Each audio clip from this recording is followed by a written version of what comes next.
হেই, দেখে হাঁটতে পারো না? গাদা কোথাকার। আচ্ছা জোসনা, আমি দেখতে খারাপ, ওই জন্য কেউ আমাকে সহ্য করতে পারে না। তোরা ভুল বলছিস, ও কোনো মেয়েকে পাত্তা দেয় না। চল। আচ্ছা সালমা, এই কলেজের প্রত্যেকটা ছেলে মেয়ে প্রেম করে, তোর কি প্রেম করতে ইচ্ছে করে না? ইচ্ছে তো হয়, কিন্তু আমি তো দেখতে খারাপ, কে আমাকে প্রেম করবে বল? এই সালমা, ওইটা দেখ, ওই ছেলেটা তোর জন্য গোলাপ নিয়ে দাঁড়িয়ে আছে, তোর দিকে তাকে হাসছে। আমি প্রেম করব না। তুই একটু আগেই বললি আমার প্রেম করতে ইচ্ছে করে, আর এখন প্রেম করবো না বললেই হবে? চল, ছেলেটা তোকে প্রপোজ করবে আর তুই অ্যাকসেপ্ট করে নিবি। আই লাভ ইউ, আমি তোমাকে অনেক ভালোবাসি। I love you too. বললাম না তোকে, আমাকে কেউ প্রপোজ করবে না।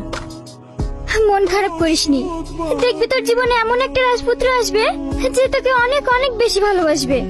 বিশ্বাস করো মাম্পি, আমি শুধু তোমাকেই ভালোবাসি, ওটা আমার ফ্রেন্ড।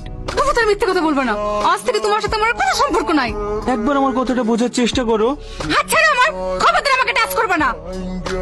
মাম্পি, মানুষ মাত্রই তো ভুল হয়, এইরকম ভুল আর কখনো হবে না। প্লিজ তুমি আমাকে ক্ষমা করে দাও। সর এখান থেকে। এটা কি হচ্ছে স্যার? পাশে এভাবে বিরক্ত করলে ক্লাস করা যায়? আপনি কিছু বলতে পারছেন না? এবার কি বলবো? যার আগে একটা এমপি ছেলেকে কান্দরে উঠবস করে লিখলাম, সেই এমপি আমার বাড়ি গিয়ে সবার সামনে আমাকে কান্দরে উঠবস করে লিখছে। সেদিকে আমি প্রতিজ্ঞা করেছি, ক্লাসে যাই হোক না কেন আমি কাউকে কিছু বলবো না। এই তুই নিজেকে কি ভাবিস? তোর কপালে বয়ফ্রেন্ড হচ্ছে না বলে আমাদের প্রেম দেখে তোর হিংসা হচ্ছে? তুই প্রেম করলে তো আমার হিংসা হবে কেন? ক্লাসে জায়গায় ক্লাস করবি, প্রেম করার জায়গায় প্রেম করবি, তোদের জন্য আমাদের ডিস্টার্ব হয়। ও, তুমি একাই ব্রিলিয়ান্ট স্টুডেন্ট, তুই একা ক্লাস করিস? ক্লাসের ফার্স্ট বয় তো টনি, কই ওর তো কোনো অসুবিধা হয় না, তোর কেন এত অসুবিধা হয়? কার কি সমস্যা হচ্ছে কি হচ্ছে না সেটা দেখে আমার লাভ নেই। আমার সমস্যা হয়েছে তাই আমি জানিছি। এই শাকিল, মেয়েদেরকে হাত তুলবি না, এটা মানুষ নাকি? অন্যের ঝামেলা নিজের গায়ে জড়িয়ে নাই।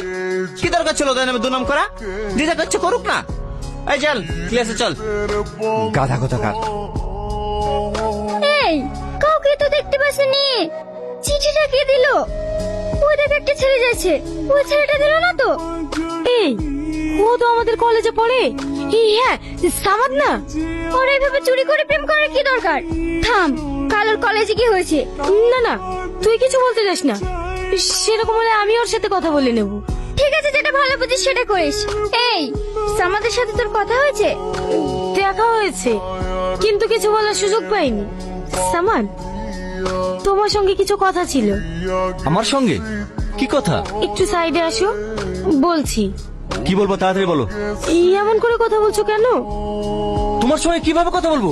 তুমি সাইডে ডেকে নিয়ে এসছো, যা বলো তাড়াতাড়ি বলো, আমার টাইমের দাম আছে। তোমার নোটবুকটা পাওয়া যাবে? সামান্য একটা নোটবুকের জন্য আবার সাইডে কেন ডাকা? এই নাও। সামাদ, সত্যি করে বলো, ওই গাইয়ের সাথে তোমার কি সম্পর্ক? কই কিছু না তো, ও আমার সঙ্গে নোটবুকটা চাইছিল তাই ওকে দিলাম।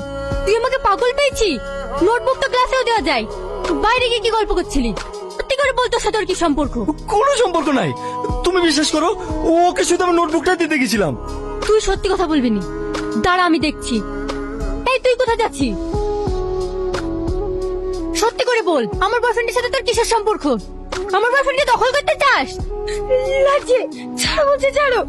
আমি সত্যি বলছি, তোমার বয়ফ্রেন্ডের সাথে আমার কোনো সম্পর্ক নাই। ছাড়ো বলছি, ছাড়ো। সাথী, ওকে ছেড়ে দাও। তুমি ভাবলে কি এরকম একটা গায়েব ভূতের সঙ্গে আমি প্রেম করবো? ওকে দেখলেই তোমার ঘৃণা লাগে। শোন, এবারকার মতো তোকে ছেড়ে দিলাম, দ্বিতীয়বার যদি আমার বয়ফ্রেন্ডের আশেপাশে ঘুরিস না, জ্যান্ত মেরে ফেলবো তোকে। আসো আমার সঙ্গে।